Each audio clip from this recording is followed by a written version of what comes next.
AP మద్యం కుంభకోణం కేసులో చెవిరెడ్డి భాస్కర్ రెడ్డి కేసును సుప్రీంకోర్టులో విచారణ చేయగా ఏపీ హైకోర్టు ఇచ్చిన తీర్పుపై సుప్రీంకోర్టు కీలకమైన వ్యాఖ్యలు చేయడం జరిగింది. సుప్రీంకోర్టు ఏపీ హైకోర్టు ఇచ్చిన వ్యాఖ్యలపై తీవ్ర అసంతృప్తిని కూడా వ్యక్తం చేయడం జరిగింది. ఏపీ హైకోర్టులో బెయిల్ రద్దు పిటిషన్లు విచారణ తేలేంత వరకు ఏసీబీ కోర్టులో బెయిల్ పిటిషన్లపై ఎటువంటి విచారణ జరగకూడదు అని ఏపీ హైకోర్టు ఏదైతే తీర్పిచ్చిందో ఆ తీర్పును సుప్రీంకోర్టు విస్మయాన్ని వ్యక్తం చేస్తూ ఆ తీర్పు ఉత్తర్వులను రద్దు చేయటం జరిగింది. వ్యక్తిగత స్వేచ్ఛకు ఏపీ హైకోర్టు తీర్పు అనేది భంగం కలిగిస్తుంది. ఆర్టికల్ 21 ప్రకారం రాజ్యాంగ ఉల్లంఘన అవుతుంది. వ్యక్తిగత స్వేచ్ఛకు భంగం కలుగుతుంది. వ్యక్తులు తమ బెయిల్ను అడగటంలో ఏమాత్రం కూడా తప్పు లేదు. బెయిల్ రద్దు పిటిషన్లు బెయిల్ పిటిషన్లు రెండూ కూడా మెరిట్ ప్రకారం విచారణ జరగాలి అంటూ ఏపీ హైకోర్టు ఇచ్చిన ఉత్తర్వులను సుప్రీంకోర్టు రద్దు చేస్తూ వ్యక్తిగత స్వేచ్ఛకు భంగం కలిగే ఏ పని కూడా హైకోర్టులు చేయకూడదు అంటూ కీలకమైన వ్యాఖ్యలు సుప్రీంకోర్టు ధర్మాసనం జస్టిస్ పార్దీవాలా మరియు జస్టిస్ కేవి విశ్వనాథన్ గార్ల ధర్మాసనం తీర్పునివ్వటం జరిగింది. మద్యం కుంభకోణం కేసులో చెవిరెడ్డి భాస్కర్ రెడ్డి జూన్ 18వ తేదీ అరెస్ట్ కావడం జరిగింది.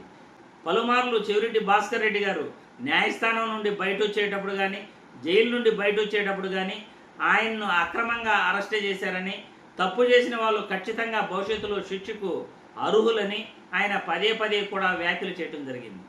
సుప్రీంకోర్టులో ఈరోజు చెవిరెడ్డి భాస్కర్ రెడ్డి మద్యం కుంభకోణం కేసుకు సంబంధించి హైకోర్టు ఇచ్చిన తీర్పు ఉత్తర్వులను రద్దు చేసేటప్పటికీ వైసీపీ అభిమానులు మరియు చెవిరెడ్డి భాస్కర్ రెడ్డి అభిమానులు కూడా ఆనందాన్ని వ్యక్తం చేస్తున్నారు, వాళ్ళ సంతోషాన్ని వ్యక్తం చేస్తున్నారు.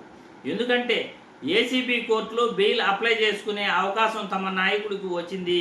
ఏసీబీ కోర్టులో తమ నాయకుడికి తప్పకుండా త్వరలో బెయిల్ వస్తుంది అని చెవిరెడ్డి భాస్కర్ రెడ్డి అభిమానులు సంతోషాన్ని వ్యక్తం చేస్తున్నారు.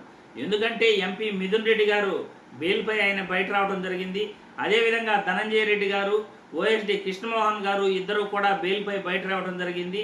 ఇక తమ నాయకుడు కూడా చెవిరెడ్డి భాస్కర్ రెడ్డి గారికి కూడా బెయిల్ త్వరలోనే వస్తుంది. ఏసీబీ కోర్టులో ఆయన అప్లై చేసుకోవచ్చు. హైకోర్టు బెయిల్ రద్దు పిటిషన్లపై విచారణ తేలేంత వరకు ఏసీబీ కోర్టులో బెయిల్ విచారణ చేయకూడదు అనే ఉత్తర్వులను సుప్రీంకోర్టు తోసిపుచ్చిన సందర్భంగా, ఆ ఉత్తర్వులను రద్దు చేసిన సందర్భంగా ఇక చెవిరెడ్డి భాస్కర్ రెడ్డి గారికి ఏ ఆటంకం ఉండదు, ఆయనకు బెయిల్ త్వరలో మంజూరు చేయవచ్చు అని చెవిరెడ్డి భాస్కర్ రెడ్డి అభిమానులు సంతోషాన్ని వ్యక్తం చేస్తున్నారు.